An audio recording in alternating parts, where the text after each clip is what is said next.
다시 한번 산부 예배 나오신 여러분을 주의 이름으로 환영합니다. 엄마가 어린 아들에게 이렇게 묻습니다.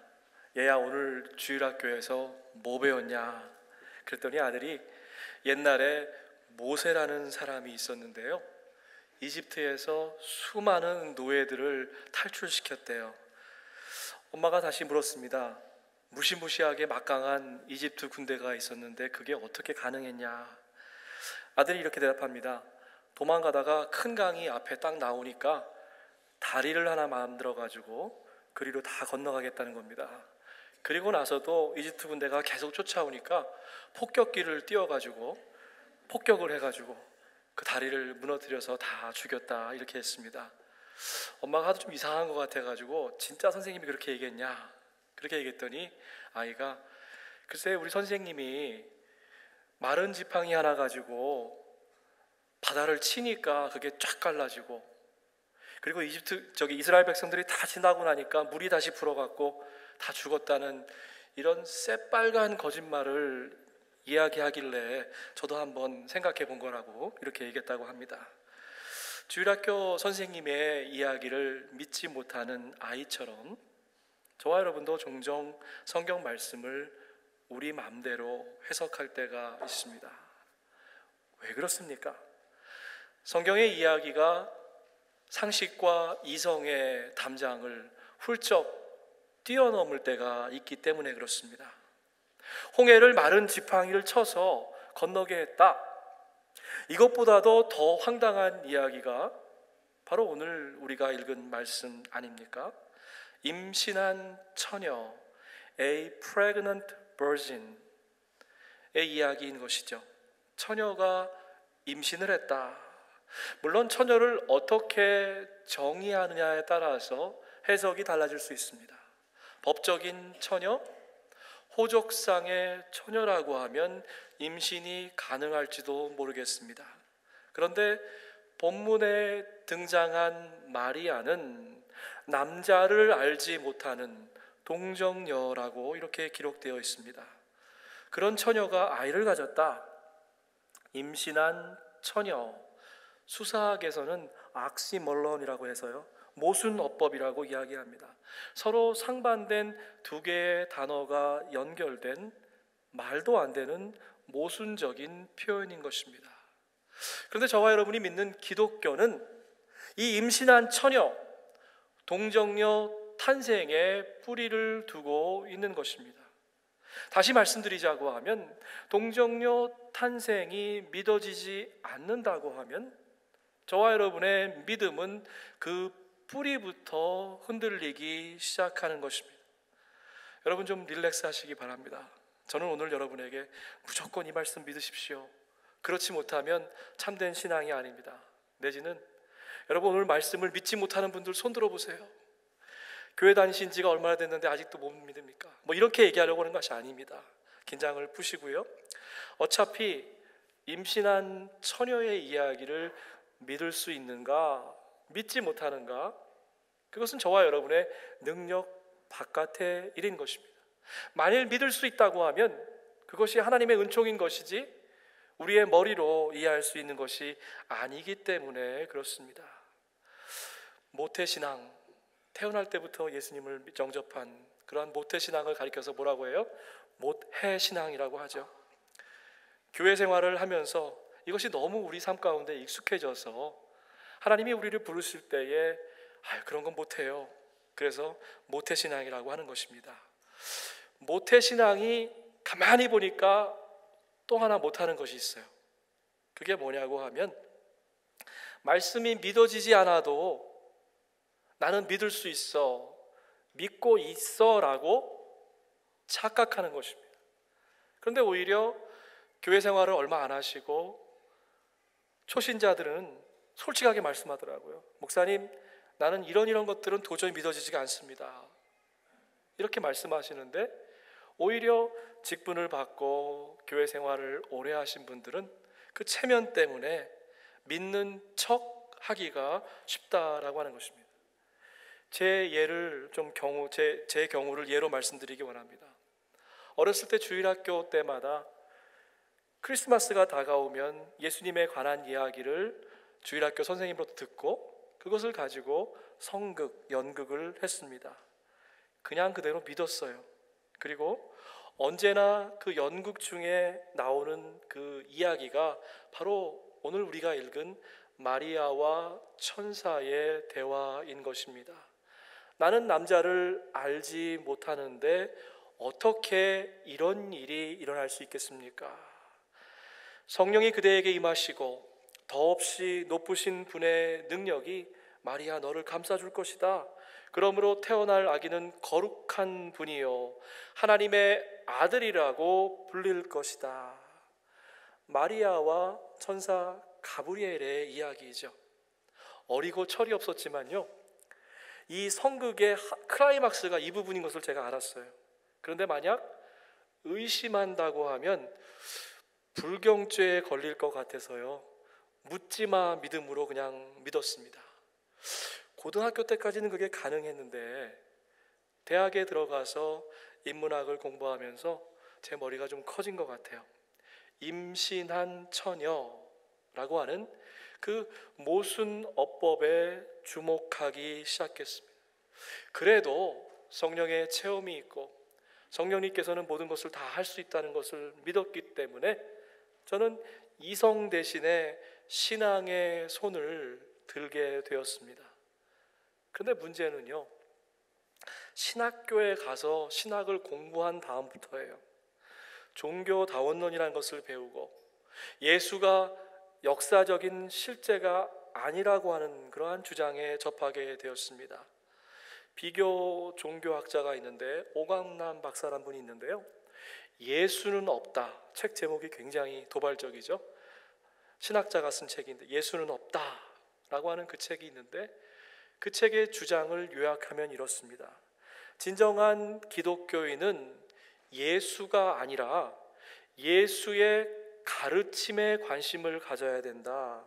예수에 대한 믿음, faith about Jesus, 이것보다는 예수의 믿음, faith of Jesus, 여기에 더 관심을 가져야 된다라고 하는 주장입니다. 정말 우리 주변에는 예수님이 정말 실제하는 것인가, 진짜 계신 분이었나, 그 사실을 액면 그대로 받아들이기보다는 우리의 경험과 이성의 힘을 가지고 예수님의 실제를 희석시키려고 하는 그러한 수많은 도전들이 존재한다는 것입니다. 전도사 시절의 이야기입니다. 어떤 목사님이 제게 이렇게 물어요. 김 전도사, 예수의 탄생과 부활을 정말 믿어? 여러분, 지금 이 대화는 신학생인 전도사와 한 목사님과의 대화입니다.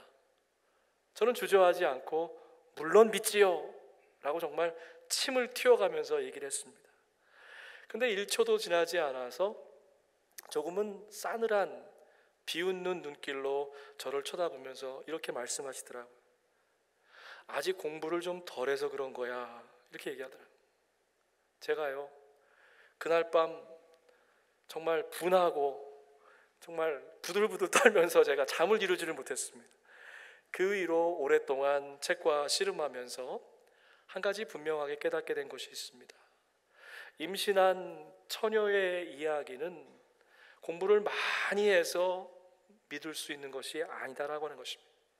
캔터베리 대주교를 지냈던 안셀무스는 이렇게 그의 믿음을 고백합니다. 이해하기 위해서 믿는다. 믿어지지 않으면 이해할 수도 없을 것이다. 이렇게 이야기한 적이 있습니다. 오늘날 많은 크리스찬들은 이렇게 생각하죠. 알기 위해서 믿는다. 또 믿기 위해서 배운다라고 생각합니다. 마치 믿음과 배움을 서로 돕는 상관관계에 있는 것으로 생각하는 것입니다.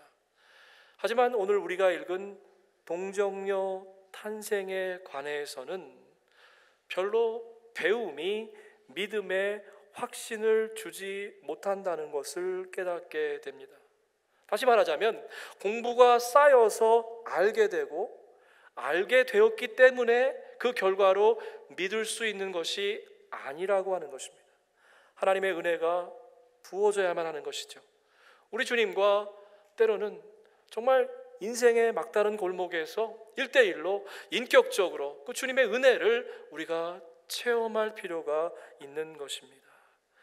은총과의 만남이 없으면 절대로 믿을 수가 없는 것입니다. 아니, 믿어지지 않는 것입니다. 어찌 보면 그 어린아이의 이야기처럼 모세가 다리를 놓고 강을 건너갔다, 이렇게 이야기하면 좀 상식적으로 이해가 되고 믿어지는 부분도 있는 것 같습니다. 근데 여러분, 믿어지지 않는다고 해서 말씀을 마음대로 해석하면 안 된다라고 하는 것입니다. 오늘날 많은 성서학자들이, 여러분 들어보셨어요? 문서 비평, 편집 비평, 이런 것들을 통해서 우리가 갖고 있는 성경책을 정말 갈기갈기 다 찢어 놓았습니다. 그리고 나서 인간의 그 얕은 머리를 가지고 다시 그것들을 꿰어 맞추려고 하는 것입니다. 여러분, 이것은 시작부터 잘못된 시도인 것이에요. 시작부터 잘못된 것입니다. 제대로 될 리가 없는 것입니다.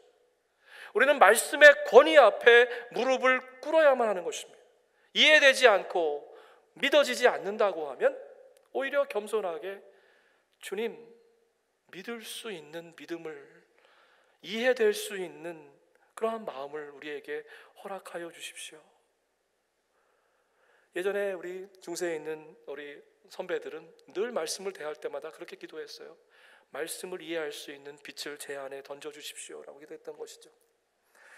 오늘 말씀을 준비하면서 어떻게 하면 이 임신한 처녀의 이야기를 여러분들에게 좀 나눌 수 있을까 기도했습니다. 계속 묵상하는 동안에 제 안에 두 단어가 떠오르면서 말씀이 좀 정리되어지기 시작했어요. 그것은 바로 두려움이라고 하는 단어와 또 다른 단어는 기다림이라고 하는 단어였습니다. 저는 이제 여러분과 함께 두려움 그리고 기다림이라고 하는 이 두 개의 키워드를 가지고 오늘 말씀을 함께 생각해 보기를 원합니다. 결혼을 약속한 그 약혼녀, 아마 당시의 풍습을 따르자고 하면 우리 마리아는 티네이저 정도 됐을 것 같습니다. 그 처녀가 임신을 했다. 그것도 2000년 전에 팔레스타인 지방에서. 정혼을 했던 요셉이 이 여인의 임신은 나와 아무 관계도 없어, 이 단 한마디만 한다고 하면 마리아는 머리끄댕이를 질질 끌려서 동네 한복판 광장에 와서 온 동네 사람들이 모여서 돌로 쳐 죽여도 아무런 문제가 없는 것입니다. 요즘처럼 싱글 페어런트가 많은 것도 아니고 또 여성의 권리가 그다지 보장된 사회도 아니었습니다. 어땠을까요, 여러분? 마리아의 마음 가운데 두려움이 밀려오기 시작했을 겁니다. 그리고 마리아는 머리끝부터 발끝까지 두려움으로 가득 차게 되었습니다. 천사는 이 두려움의 파괴적인 힘에 대해서 너무나 잘 알고 있었죠. 그래서 예수님 탄생의 소식을 전하기 전에 예수님께서 마치 부활하시고 나서 두려움에 떨고 있는 제자들에게 찾아가서 샬롬, peace be with you, 평안이 너희에게 있기를 원한다 라고 인사했던 그 평안의 인사를 먼저 한 것입니다. 기뻐하여라, 은혜를 입은 자여, 주님이 그대와 함께 하신다. 다른 어떤 소식을 전하기 전에 먼저 주님이 함께 하신다라고 하는 그 평안의 소식을 주었던 것입니다. 그런데 오늘 본 말씀 읽어보니까요, 마리아는 이 말씀을 듣고 너무나 놀랐어요. 그리고 나서 이게 도대체 무슨 소리인가 물었습니다. 이때 가브리엘이 똑같은 메시지를 다시 한번 줍니다. 마리아야, 뭐라고 말씀했을까요? 두려워하지 말아라, 이렇게 말씀. 마리아야, 두려워하지 말아라. 하나님께서 내게 은혜를 베푸신다. 보아라, 아들을 임신하고 낳게 될 것인데 그의 이름을 예수라고 하여라. 저와 여러분은 주일날 지금 예배당에 나와서 편안하게 이 말씀을 듣고 있지만 이 이야기를 들었던 마리아는 정말 기절초풍할 만한 그러한 메시지였습니다. 처녀가 임신을 해서 아들을 낳게 될 것이다. 처녀가 임신을 할 텐데 두려워하지 말라. 여러분, 보이지 않는 미래는요, 늘 우리를 불안하게 만드는 것이에요. 수영장에 가서 그 다이빙하는 그 깊은 물, 10m 되는 그 맑은 물이 있어요. 그리고 바닷가에 가서 2, 3m밖에 안 되는데 밑이 보이지 않는 그 물이 있다고 하면 여러분, 어느 물이 더 무섭습니까? 저는 바닷물이 더 무섭더라고요. 왜 그렇습니까? 밑바닥이 보이지 않아서 그래요. 보이지 않는 미래는 우리를 늘 불안하게 만드는 것이죠. 마리아는 천사의 방문과 함께 한 치 앞도 내다볼 수 없는 그 두려움에 사로잡히게 됩니다. 처녀로서 임신하게 된다는 것, 내가 과연 이 아름다운 세상을, 따뜻한 햇볕을 얼마나 더 바라볼 수 있을까? 말로 표현할 수 없는 마리아의 그 작은 몸뚱아리에 그것에 비해서 감당할 수 없는 엄청난 두려움이 지금 밀려오고 있는 것입니다. 그런데 여러분, 저는 만약 마리아가 이런 두려움의 마음이 없이 처음부터 천사의 이야기를 덜컥 믿었다고 하면 저는 동정녀 탄생의 이야기를 믿을 수가 없습니다.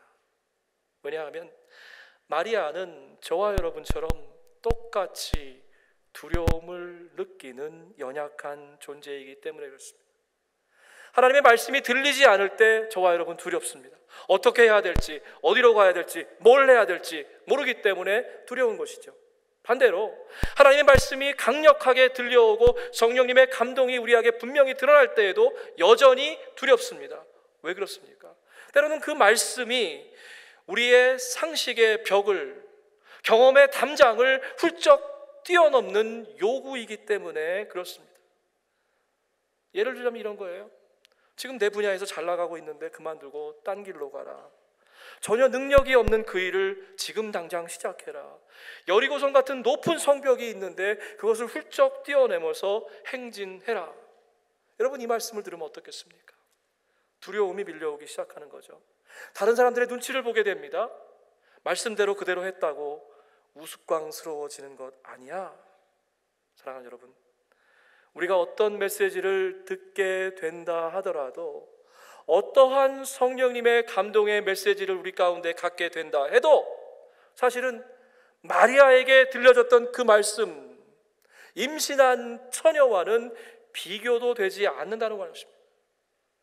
임신한 처녀라고 하는 것은 목숨을 포함해서 자기가 갖고 있는 모든 것을 다 내어놓으라고 하는 그러한 요구이기 때문에 그렇습니다.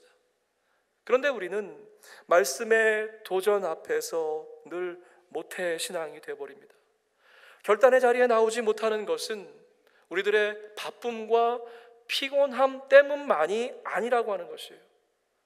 오히려 두려움 때문에 그런 것입니다.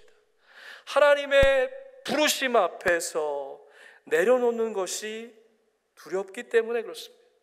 이제 하나를 내려놓으면 점점 더 많은 것을 어디까지 더 내려놓아야 하는가 걱정하는 두려움이 있는 것이죠. 임신한 처녀의 이야기는 2000년 전의 한 여인의 이야기가 아니라 사실은 오늘을 살아가는 저와 여러분의 이야기인 것입니다. 하나님의 부르심에 선뜻 아멘으로 순종하지 못한다고 하면 임신한 처녀의 이야기가 믿어질 리가 없는 것입니다. 제가 미국에서 대학원에서 오랫동안 공부하게 되었습니다. 이제 작전 기도를 하면서 하나님께서 주시는 그 음성이 점점 더 뚜렷해지는 것 같아요. 공부를 내려놓아야 될 시간이 왔습니다. 그리고 마음 가운데에 내 양을 돌봐라 라고 하는 그러한 음성을 듣게 되었습니다. 그것도 남들이 다 꺼려하는 교회를 개척해라 라고 하는 그러한 마음이었습니다. 공부를 내려놓는 그 순간에 저의 마음 가운데에 두려움이 밀려오기 시작했습니다. 그것은 목회의 길이 힘들고 어려워서 그것이 아니었어요. 그것은 당연히 기대되는 바였습니다. 그런데 두려운 마음은 어디냐면 어디까지 하나님께 양보해야 될 것인가, 어디까지 내려놓아야 되는 것인가, 그 깊이와 넓이를 알지 못해서 두려운 마음이 있었습니다. 그런데 목회를 시작하고 나서 저를 아는 많은 분들이 제게 그런 말씀 하더라고요. 참 편해 보인다, 보기 좋다, 그런 말씀 하는데, 여러분 보시기에도 제가 좀 그런 것 같습니까? 예전에는 하나님하고 제가 경쟁을 했던 것 같아요. 우리 하나님을 제가 조종하고 끌고 가려고 했어요. 그때는 참 힘들더라고요. 물론 지금 하나님의 뜻대로 제가 100% 산다고 얘기하지 못합니다.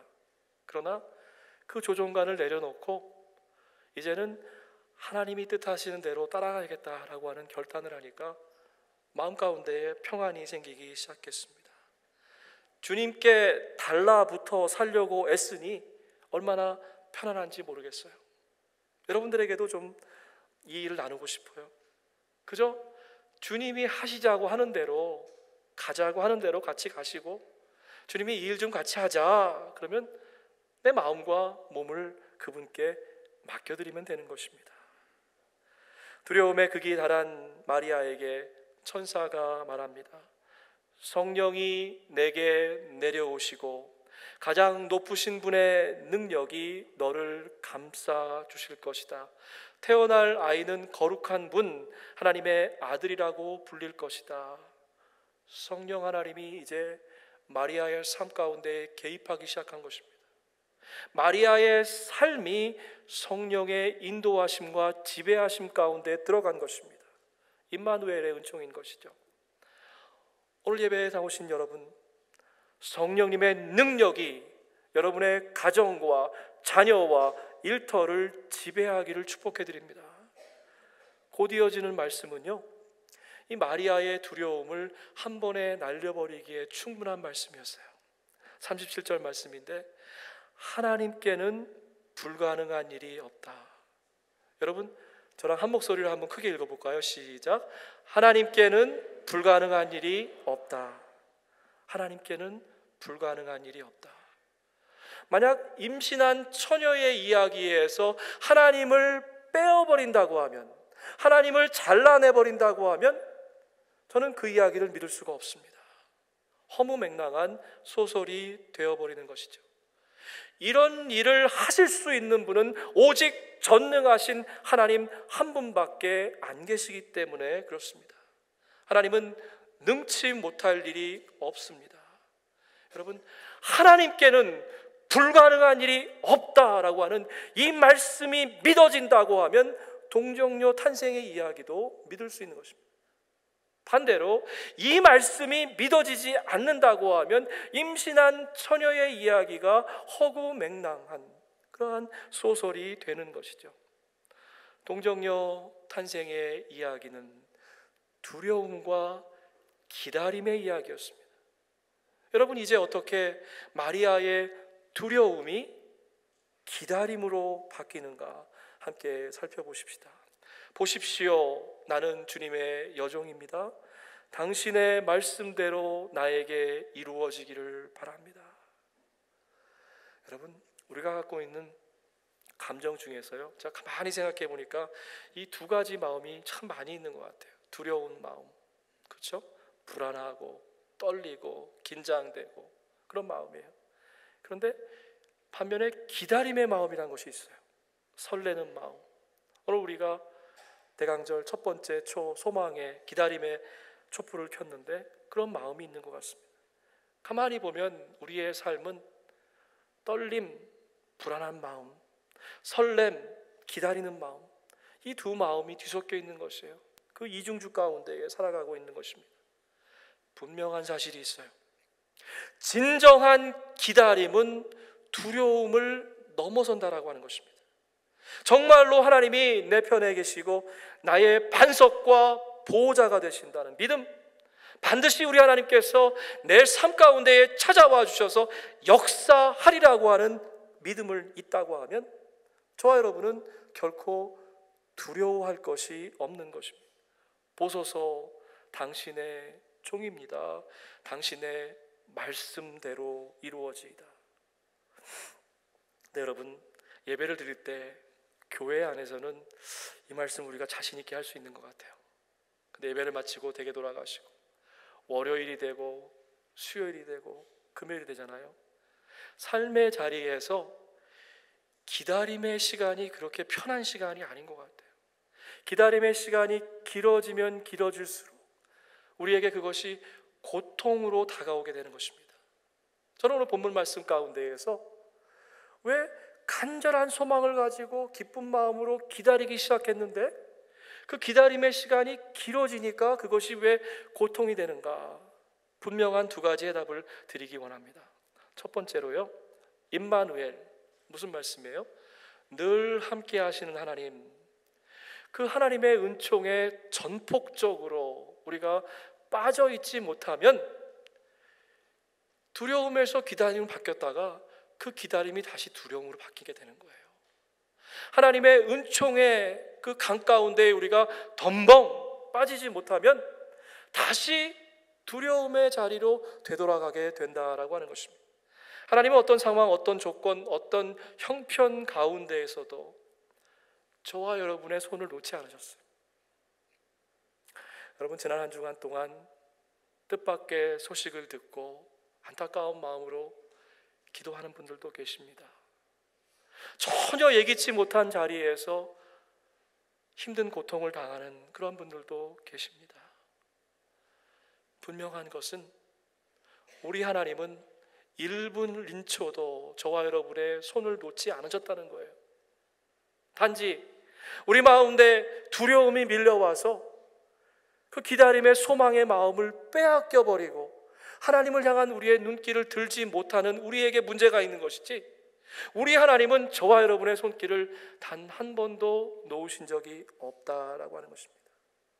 기다림이 왜 고통이 됩니까? 하나님의 은혜의 장중에서 벗어나려고 그렇게 됐다고 착각하기 때문에 두려운 마음이 다시 밀려드는 것입니다. 두 번째로, 하나님께는 불가능이 없다라고 하는 것을 여러분, 이것을 믿어야 돼요. 그냥 입술로만 고백하시는 것이 아니라 어떠한 삶의 역경과 어려움이 다가와도 여전히 그 가운데에 우리 하나님은 불가능한 것이 없으시다라고 하는 그러한 믿음이 필요하다라고 하는 것입니다. 우리들의 믿음이 뭡니까? 저는 그렇게 생각해요. 동전이 하나 있어요. 우리들의 믿음이 뭐냐면, 한 면은 하나님이 우리와 함께 하신다고 하는 하나님의 임재입니다. 그 동전을 뒤집어 보면 다른 면은 이거예요. 그 하나님께서 오늘도 살아계셔서 우리 가운데에 역사하신다고 하는 믿음인 겁니다. 근데 오늘날 많은 크리스찬들이 그 동전을 반으로 딱 쪼개갖고 하나님이 계시기는 계시는데 일하지 않는다고 생각하시는 거예요. 이것은 반쪽 믿음인 것입니다. 하나님의 임재가 없는 믿음, 하나님이 역사하신다고 하는 것을 진짜 믿지 못하는 믿음은 가짜 믿음인 것입니다. 착시예요. 착각 현상인 것입니다. 기다림 같지만, 겉으로 보기에는 기다림 같지만 사실은 여전히 두려움 가운데에 있는 것입니다. 임마누엘의 믿음만이 진정한 소망, 참된 기다림을 우리에게 선물하는 것입니다. 기다림의 시간이 길어진다고 여러분 초조해하지 마십시다. 하나님의 시간을 믿음의 눈으로 견뎌내십시다. 다시 두려움의 자리로 돌아가서 초조하게 하나님 없이 내 힘을 가지고 지금의 상황을 바꿔보려고 안간힘 쓰지도 마시기 바랍니다. 저와 여러분 다 이런 경험이 있어요. 기다림이 절실하게, 그것이 얼마나 간절하면 간절할수록, 그 기다림의 시간이 더 길어지면 길어질수록 사실은 우리 마음 가운데에 한 가지 생기는 확신은 뭐냐면, 하나님이 우리에게 이렇게 꼭 필요한 존재구나, 하나님에 대한 기대와 소망이 더욱더 커가는 것입니다. 예전에는 요만큼밖에 못 기다렸어요. 근데 여러분, 우리가 믿음의 분량이 점점 커져면서 이만큼 기다릴 수 있다고 하면 그것은 사실 우리의 믿음의 분량이 더 늘어났다고 하는 증거입니다. 기다림의 시간이 길어질 때에 뭔가 잘못되고 있다라고 여러분 자책할 필요가 전혀 없습니다. 오히려 우리의 신앙의 키가 점점 더 커가고 있다는 것을 말해주기 때문에 그렇습니다. 여러분 잘 들어보세요. 기다림의 시간은요, 은혜의 시간인 거예요. 지금 기다리는 것이 고통스럽고 답답스럽게 느껴질지 몰라요. 한 가지 분명한 것은 우리가 그 기다림의 끈을 놓지 않는다면, 우리 하나님의 전능하신 손길을 놓지 않는다면, 우리 하나님께서는 반드시 약속해 주신 축복으로 저와 여러분을 축복해 줄 것이라는 겁니다. 사랑하는 여러분, 무엇을 그토록 간절히 기다리고 계십니까? 입만 열면 기도하는 한이 되고 원이 되는 여러분의 기도의 제목이 뭡니까? 그것이 건강의 문제입니까? 사업의 문제입니까? 자녀들을 위한 기도입니까? 여러분, 기도의 내용보다도 더 중요한 게 있어요. 기다림의 시간을 견디어내십시다. 두려움에서 기다림의 자리로 옮겨왔는데 이제 다시 두려움의 자리로 되돌아가지 마시기 바랍니다. 하나님 앞에서 철저하게 고독한 기다림의 시간을 가지시기 바랍니다. 다시 말씀드립니다. 임신한 처녀의 이야기는 그저 과거에 있었던 이야기가 아니라 오늘을 살아가는 두려움과 기쁨을 넘나들고 있는 저와 여러분의 이야기인 것입니다. 두려움이 변해서 기다림이 되는, 슬픔과 눈물이 변해서 기쁨과 찬양으로 되는 그러한 이야기인 것입니다. 이 몸은 주님의 종입니다. 공동 번역을 보니까 지금이라고 하는 말씀도 나왔는데 참 좋은 것 같아요. 지금 주님의 말씀대로 저에게 그대로 액면 그대로 이루어지기를 원합니다. 여러분, 이것이 우리의 믿음인 것입니다. 말씀대로 이루어지이다. 대강절 첫 주에 하나님께서 저희 공동체에 주시는 그러한 귀한 말씀입니다. 사랑하는 여러분, 지금 여러분 마음 가운데 있는 두려움이 뭡니까? 그 두려움의 실체가 무엇입니까? 그 내용이 중요한 것이 아니라 오늘 우리 주님께서 우리를 다시 한번 도전하기를 원하시는 것은 두려움의 자리에서 나와서 기다림의 소망의 자리로 들어와라라고 초대하고 계시는 것이죠. 사랑하는 여러분, 한 분 한 분 위에, 가정과 일터 가운데 하시는 모든 일 가운데 여러분들의 자녀 위에 주님의 말씀이 그대로 이루어지기를 축복해 드립니다. 아멘. 함께 기도하겠습니다.